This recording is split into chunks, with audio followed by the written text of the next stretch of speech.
Hi everyone, coming at you with another RC-600 video. I got a question today about how to set up just a button just for like the rhythm track, so just to start and stop it. They did ask if they could have it on track one. I wouldn't recommend that for two reasons. One, once you start assigning a bunch of different functions to each pedal, it can sometimes kind of overload it and you get some errors. I've tried.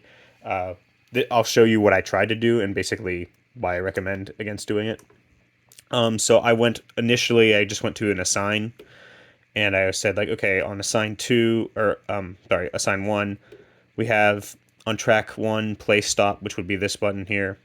Uh, I had it so it would do rhythm start and stop, and that doesn't really work because that's assigned now. So let's try it.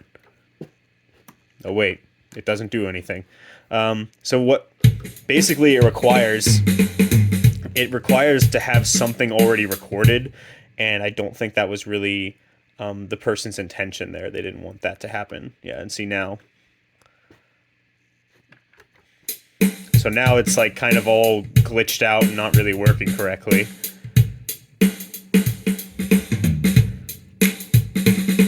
And we didn't, and I believe the point was they didn't want to have to record anything in order to do that. So that theory doesn't really work. Mainly because I think it's just trying to do too many things on one track. So we're going to turn that off there. So the method I suggest is to abandon track one, because you really don't need the rhythm to be on a specific track if you're trying to like just start and stop it and then record things on top of it. The rhythm isn't connected to the tracks really at all, unless you're assigning like variations to the tracks, but the rhythm machine is kind of separate from what you're actually recording. Like you're not overdubbing or doing anything on top of the rhythm track. The rhythm is playing in tangent with your recordings. So the way that I think of doing it, and I think this works best, is to just have a designated button as your start stop. For me, I figured since this button's by default an undo redo button, I don't really use it as much because I have undo redo set to each individual track. So to me, I don't use this button as much. It sucks that you kind of have to sacrifice a button for this to work, but you could always buy an external expression pedal as well if you wanted to use one of those. But this is my method for just using it within the framework of the RC-600. So you're going to go to, instead of assign, go to control, pedal mode, doesn't matter, whichever one you feel most comfortable with. And I would go to, for me, this is going to be pedal 8 because it's 1, 2, 3, 4, 5, 6, 7, 8, 9. So pedal 8. And then here, I already have it pretty close, but you're going to have to scroll pretty far. And here you can select rhythm stop, rhythm start, or rhythm start and stop. You can select what function you want that specific pedal to have.